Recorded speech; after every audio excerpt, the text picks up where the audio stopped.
It is now clear that those of us who thought that the Kenya Kwanza kakistocracy was a disaster for Kenyans as far as their civil liberties and human rights are concerned, now the broad-based administration is an unmitigated catastrophe for Kenyans as they try to hector, bamboozle, cajole, and intimidate Kenyans through propaganda, outright lies, falsehoods, gaslighting, threats that look like a terribly scripted and poorly rehearsed drama piece, all aimed at balkanizing the country in their quest for a 41 versus 1 narrative reminiscent of the disaster that they visited on this country in late 2007 and early 2008.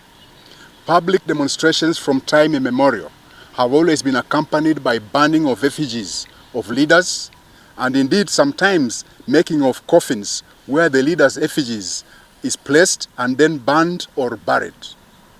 All this was happening during the analog phase of the people's development. But now, with the advent of the digital age, these protests have moved to the internet, where through AI, the same effigies are now created, placed in a coffin, and burnt, and that is nothing new. That's how demonstrations have always been. It's just that now they have moved on the internet. Any leader who has a thin skin and can't withstand this is invited to step down from leadership. Those enforced disappearances, abductions, and other extrajudicial activities by the authorities that were happening under the Jubilee administration indeed angered Kenyans, such that they welcomed Kenya Kwanza promise to end these atrocities and elected them to office. However, Kenya Kwanza has failed, or they are unable or unwilling to end these atrocities. But some things that are notable are: A, the Jubilee administration is no longer in office. So they are not the perpetrators of these nefarious atrocities. They left office. Uhuru Kenyatta left office. The then IG left office. The then Director of Criminal Investigation left office. The then NIS bosses left office. Yet these atrocities continue. Who was in that administration of Jubilee and is in the current administration and was in a vantage position to continue these atrocities from Jubilee to Kenya Kwanza, and now broad-based kakistocracies? Kenyans should look no further for the perpetrators of these atrocities. Remember the Mambo ni Matatu statement that was followed soon after by the abduction of a famous Kenyan industrialist who also happens to be the biggest investor in Western Kenya, Jaswant Singh Rai. And Kenyans kept quiet. That is how the rain started beating us. Our deputy party leader and governor of Trans Nzoia County, His Excellency George Natembeya, was right to respectfully point out the poverty in Western Kenya, the wrongs committed by abducting protesting youths. For Kimani Ichungwa, who was the chairman of the budget committee in parliament at the height of economic marginalization of the Western region, should not think we have forgotten his role in even denying Western Kenya equitable share of CDF by pushing through an amendment that made sharing of CDF equal instead of equitable, resulting in impoverishing Western Kenya by denying Western Kenya a total of 14 billion shillings during his ignominious reign as chairman of the budget committee for 5 years.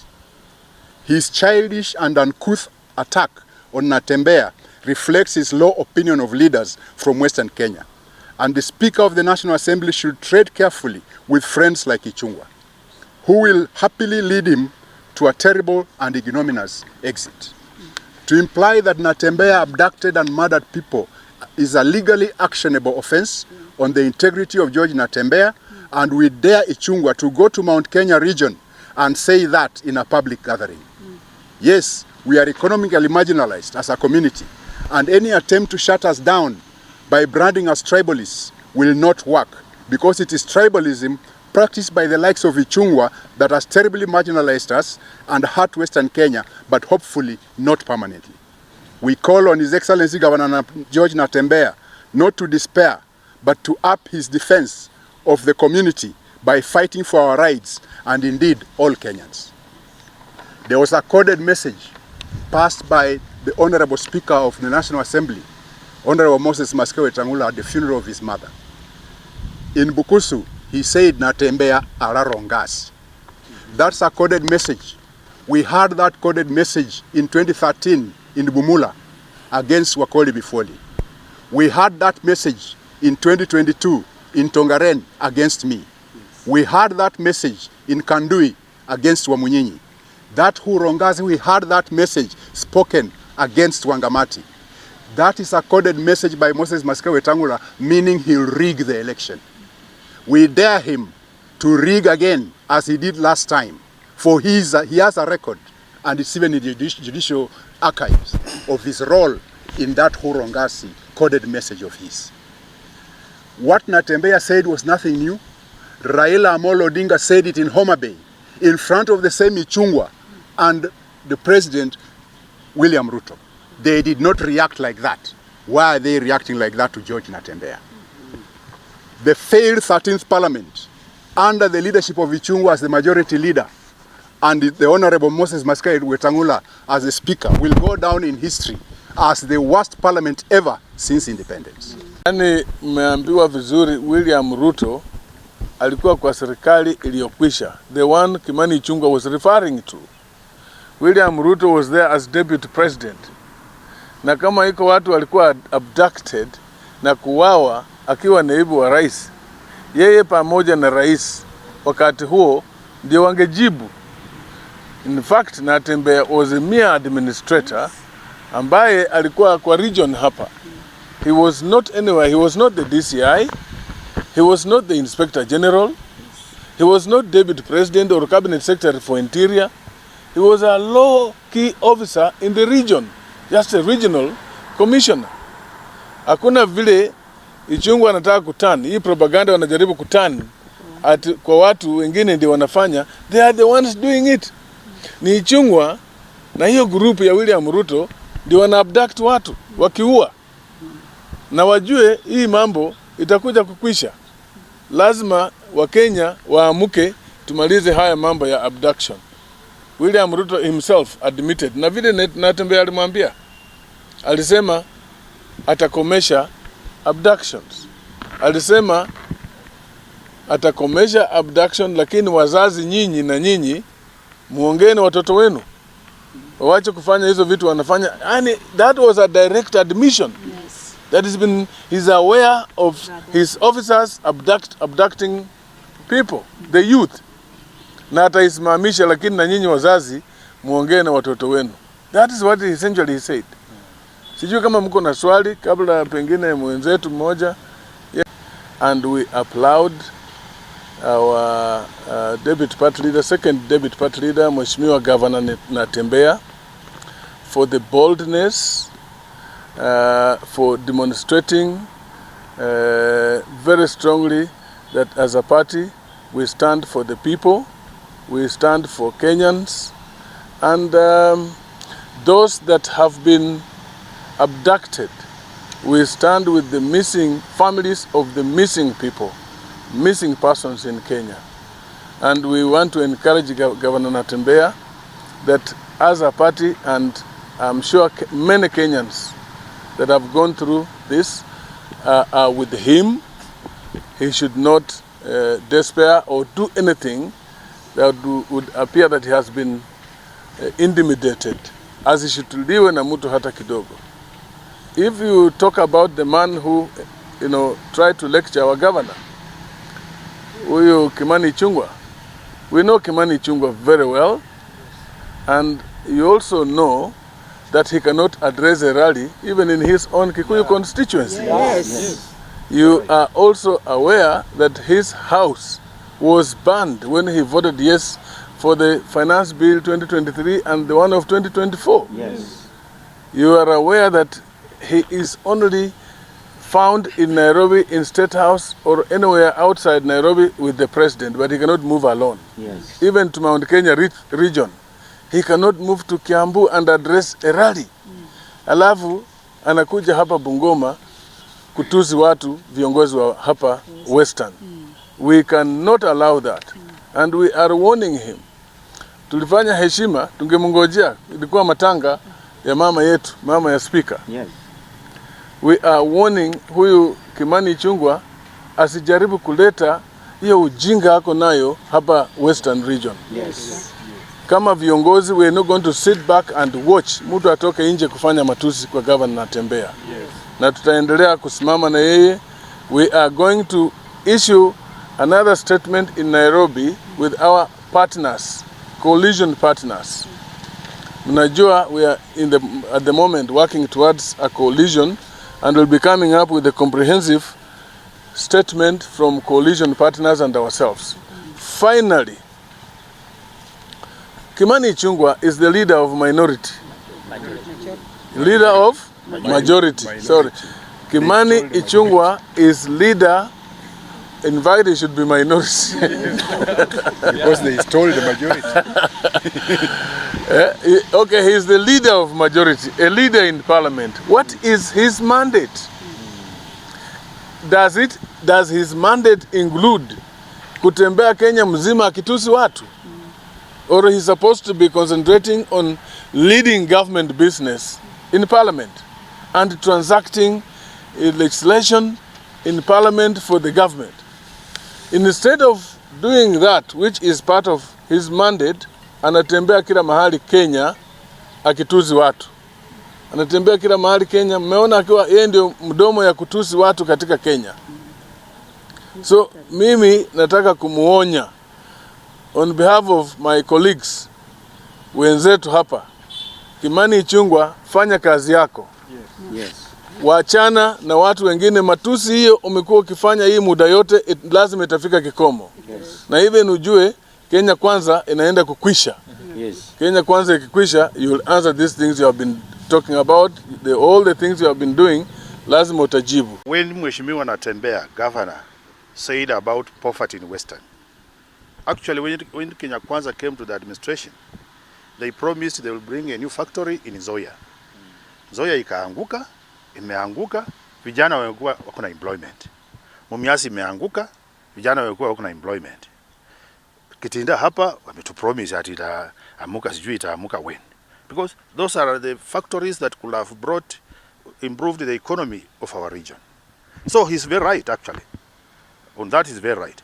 When it comes to abduction, every day these leaders, including our party leader, hata jana, ameongelea about abduction. Everywhere that is going, msimamo wa party ni kwamba abduction isimamishwe. Na serikali inajua. So we are saying whatever Natembeya raised is nothing new. Hiyo ndio msimamo wa chama, na sisi ndio chama kinaongelea wanyonge. Tafadhali serikali iongeze security, serikali itupatie ile yenye iliahidi Western region. Otherwise we stand by that statement as a party, na wafuasi wetu wote lazima wajue ya kwamba as a party we will stand together and we shall stand with a common person. Tunasikia huzuni sana mtu kama Waluke anapoongea ati watoto wetu wanakuwa adopted wenyewe. Sisi tunalia watoto wanauawa. Wengine wamama hatujui wako wapi, tunafunga mkanda usiku na mchana.